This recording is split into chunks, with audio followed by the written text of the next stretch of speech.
Hello everyone.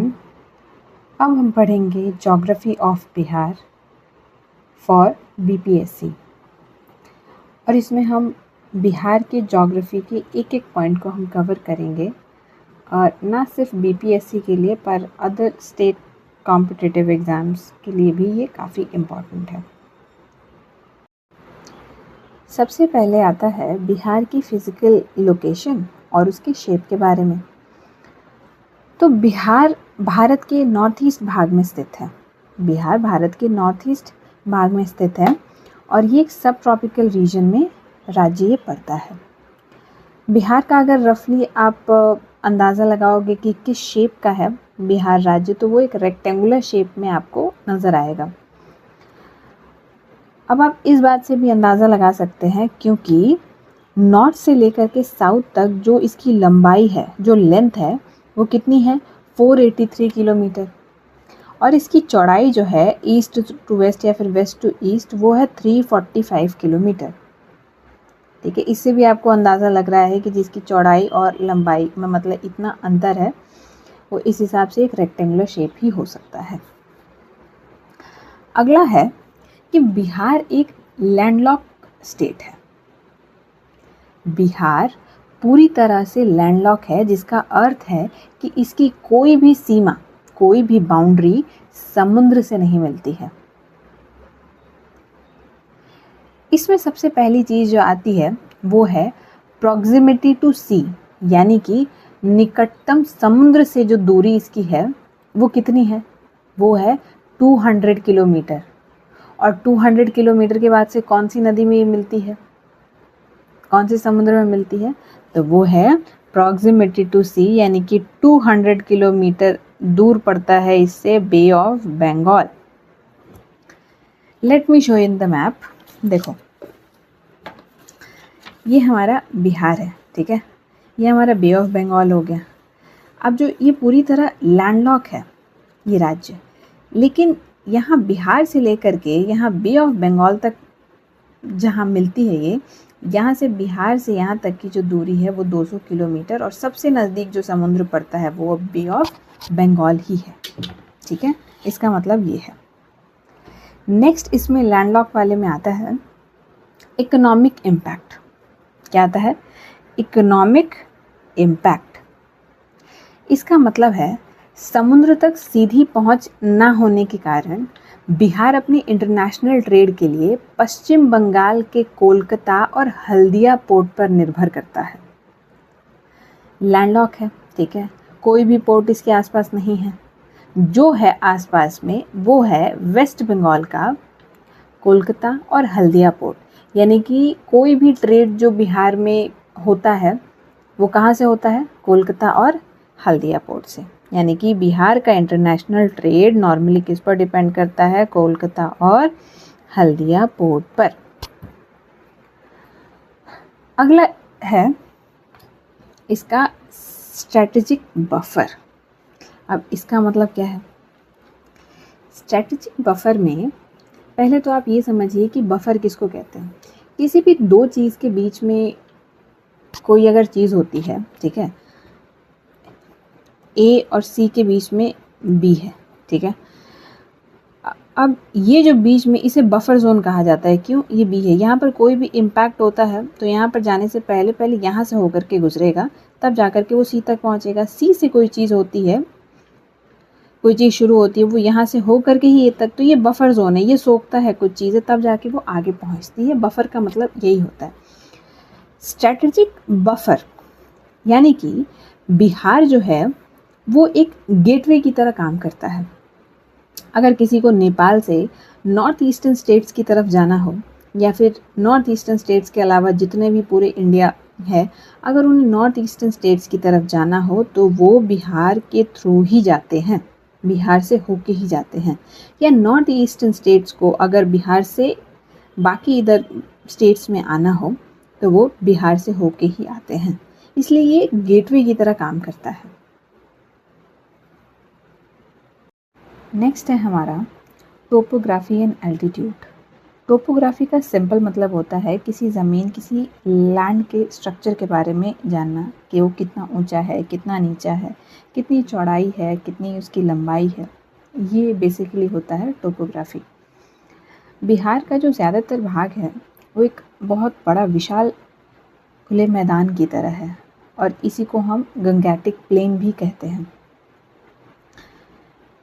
क्या कहते हैं इसको? Gangetic plain. अगर आप इसके एवरेज एल्टीट्यूड की बात करें तो बिहार की समुद्र तल से, यानी कि समुद्र से अगर उसकी ना औसतिक एवरेज ऊंचाई की अगर बात करें तो ये 53 मीटर्स ऊंचा है। अगर समुद्र तल की ऊंचाई ये है तो बिहार कहेंगे, यानी कि यहाँ से जो ये डिफरेंस है ये 53 मीटर्स का है। एवरेज एल्टीट्यूड इसका 53 मीटर्स है। किससे? समुद्र तल से। नेक्स्ट इसमें इसी टॉपिक के अंदर आता है रीजनल स्लोप्स के बारे में। किसके बारे में?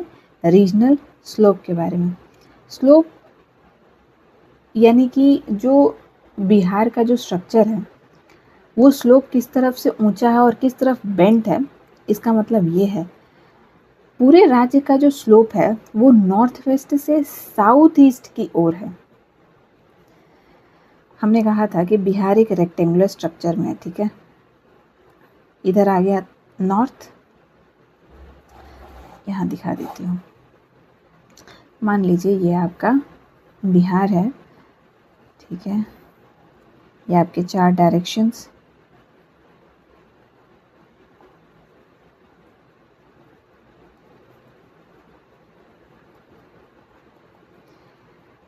तो यहाँ पर नॉर्थ वेस्ट से स्लोप जो है इसका वो इस तरीके से है, यानी कि इधर आता है, यहाँ से इस तरीके से नॉर्थ वेस्ट से ये साउथ ईस्ट की तरफ जाता हुआ ये स्लोप है। और यही कारण है कि बिहार की ज़्यादातर नदियाँ इसी दिशा में बहती हैं और लास्ट में जाकर के गंगा में मिल जाती हैं, ठीक है। किस तरफ से है? हमारा है नॉर्थ वेस्ट से साउथ ईस्ट की तरफ इसका स्लोप का डायरेक्शन। अगला है हमारा इसका फिजिकल डिवीजन के बारे में। फिजिकल डिवीजन में बिहार में इसका डिवीजन 2 भागों में है इसके लैंड का। फर्स्ट है नॉर्थ बिहार प्लेन्स, फर्स्ट है हमारा नॉर्थ बिहार प्लेन्स और सेकंड है हमारा साउथ बिहार प्लेन्स। ये जो नॉर्थ बिहार आ जाता है, ये ऊपर वाला हिस्सा, ये हिमालय के तलहटी से सटा हुआ है। तलहटी का मतलब जहाँ पर हिमालय रेंजेस ख़त्म होते हैं ना, जो लास्ट वाला हिस्सा होता है, इसी से सटा हुआ ये हमारा बिहार का ये नॉर्दर्न पार्ट है। और ये जो एरिया है ये बहुत ज़्यादा उपजाऊ, यानी कि बहुत ज़्यादा फर्टाइल है, ऊपर वाला हिस्सा। और वहीं पर साउथ बिहार प्लेन्स ये छोटा नागपुर प्लेट्यू से सटा हुआ है। और यहाँ की जो ज़मीन है जो छोटा नागपुर प्लेट्यू से सटे हुए है, ठीक है, ये साउथ वाला, ये उतना ज़्यादा फर्टाइल नहीं है compare to north Bihar plains. और ये जो हिस्सा है जो साउथ वाला है, साउथ बिहार प्लेन्स, ये वाला छोटा नागपुर प्लेट्यू से जुड़ने के कारण ये वाला एरिया थोड़ा सा इसके कंपैरिजन में ये ऊंचा है। तो ये था हमारा फिजिकल डिवीजन के बारे में, यानी कि टोपोग्राफी के बारे में। नेक्स्ट हमारा टॉपिक है डायरेक्शन वाइज बाउंड्रीज। हमने स्टार्टिंग में पढ़ा कि बिहार एक लैंडलॉक स्टेट है, यानी कि चारों तरफ से किसी लैंड से घिरा हुआ है।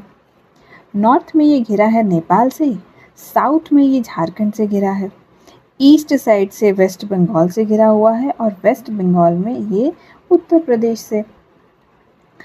अब जहाँ जहाँ से ये किसी स्टेट से कनेक्ट करता है वहाँ पर कोई ना कोई सिग्निफिकेंट फीचर तो होगा ही। हम उन्हीं सिग्निफिकेंट फीचर्स को अब पढ़ेंगे।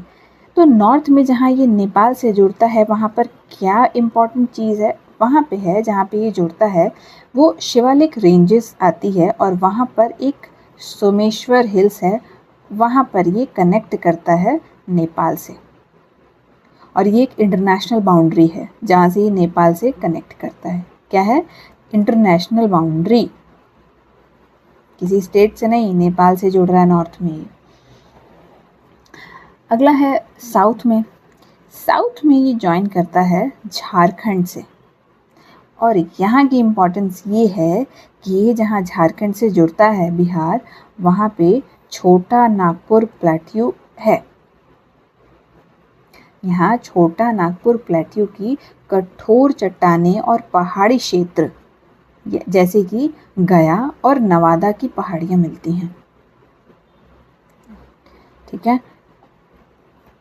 ईस्ट साइड में ये वेस्ट बंगाल से जुड़ता है, और यहाँ का इम्पॉर्टेंट फीचर ये है कि ये जो एरिया है जहाँ पर ये वेस्ट बंगाल से मिलता है ईस्ट साइड में, वो एरिया ह्यूमिड रीजन है। ये क्षेत्र, ये एरिया ह्यूमिड जलवायु वाला है, और यहाँ पर ज्यूट की खेती अधिक होती है। किस चीज़ की? ईस्ट साइड में ज्यूट ह्यूमिड एनवायरनमेंट होने के कारण यहाँ पर ज्यूट की खेती अधिक होती है। ओके। लास्ट है हमारा वेस्ट। वेस्ट में ये कनेक्ट करता है उत्तर प्रदेश से, यूपी से, और यहाँ की इम्पॉर्टेंट फीचर ये है कि यहाँ गंगा, गंडक और कर्मनाशा नदियाँ सीमा का निर्माण करती हैं। ठीक है, यानी कि यहाँ से ये नदियाँ बिहार में एंटर करती हैं वेस्ट साइड से, और ये इसके डायरेक्शन वाइज बाउंड्रीज के इम्पॉर्टेंट फीचर थे। अगला टॉपिक है हमारा climate and agricultural connection. Bihar की ज्योग्राफिकल लोकेशन सीधे तौर पर यहाँ की इकोनॉमी को बहुत ज़्यादा प्रभावित करती है। वो कैसे?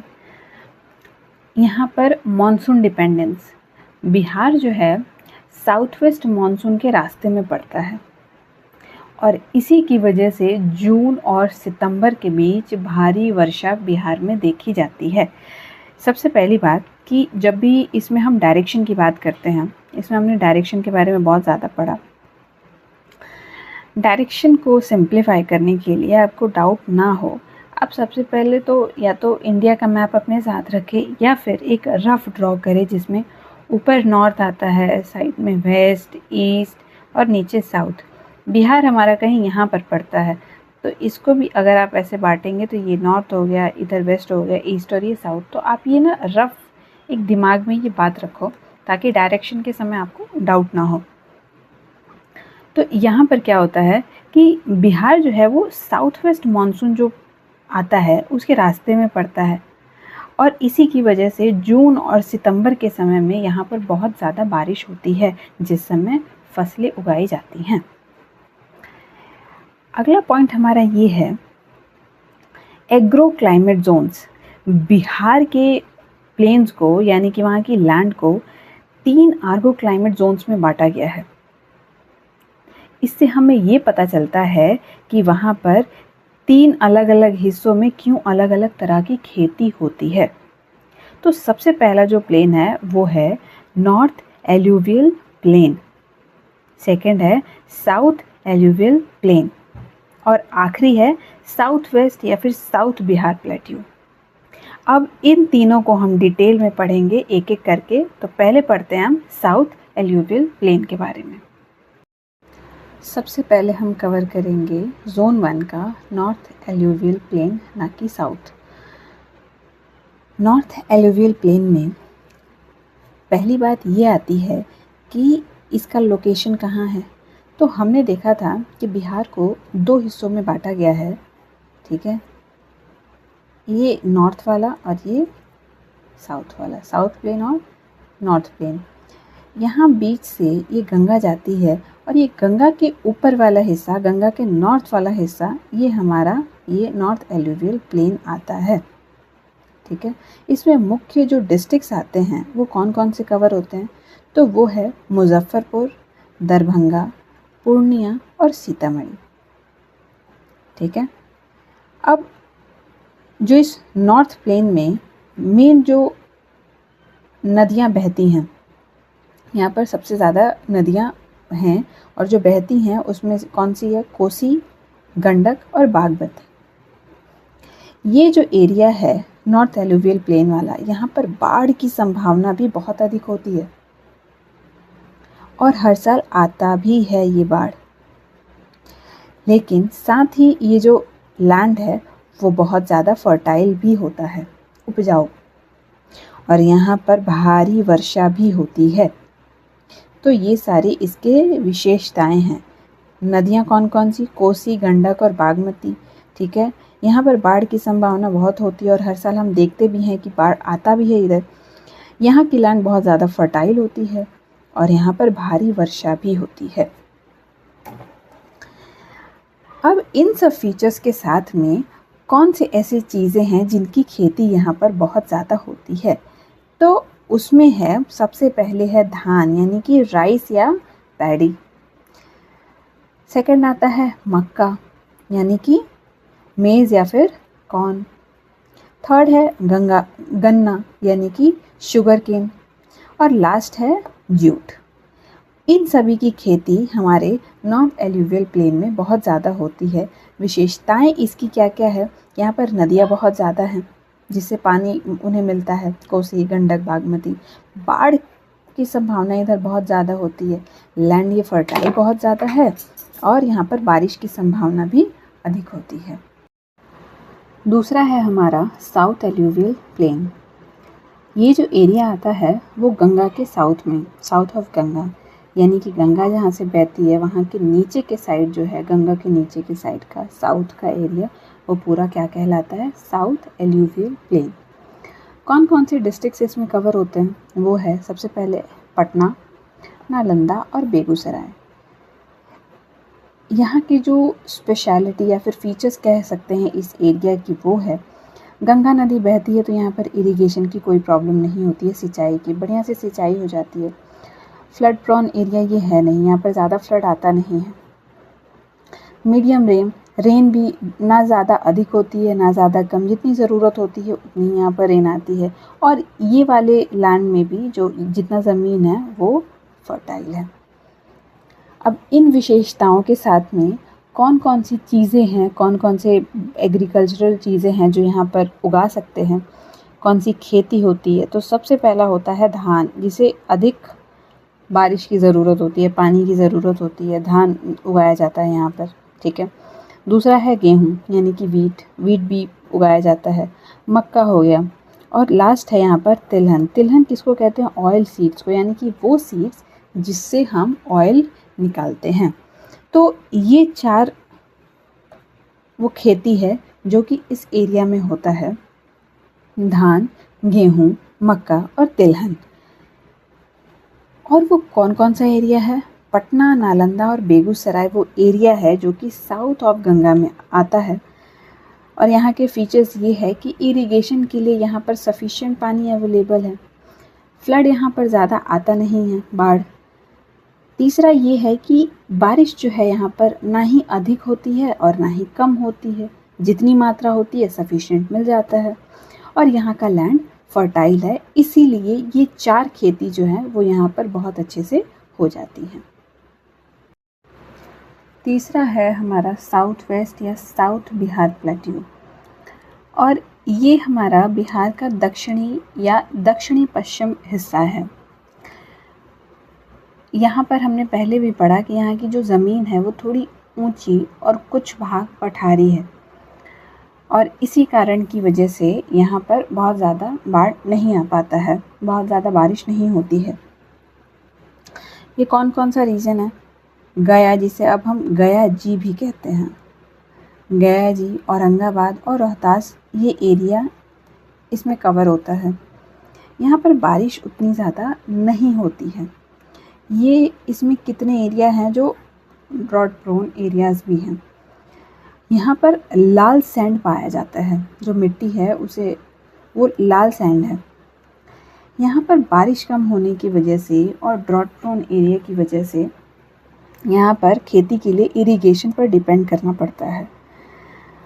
और यहाँ पर कौन कौन सी खेती होती है? यहाँ पर होती है गेहूँ, दाल, तिलहन और चना। तिलहन को हमने पढ़ लिया था, ऑयल सीड, चना, दालें और गेहूँ, ये 4 ऐसे क्रॉप्स हैं मेजरली जो साउथ वेस्ट या साउथ बिहार प्लेट्यू में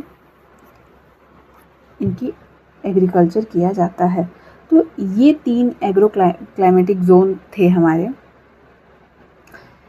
एक आखिरी बात आप ये याद रखिए कि नॉर्थ में ऊंचाई कम होने और हिमालय से आने वाले तीव्र नदियाँ, बहुत तेज़ी से नदियाँ जो आती हैं, उनके कारण जो नॉर्थ वाला जो क्षेत्र है वो फ्लड प्रोन यानी कि बाढ़ प्रभावित एरिया है।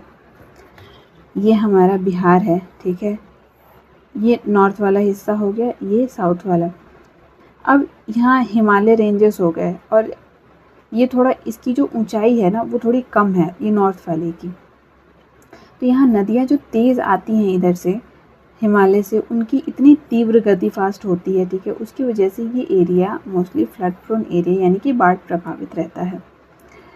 वहीं पर जो साउथ वाला जो हिस्सा है ये अपने लोकेशन की वजह से, बनावट की वजह से ये ड्रॉट प्रोन यानी कि सूखा प्रभावित क्षेत्र रहता है।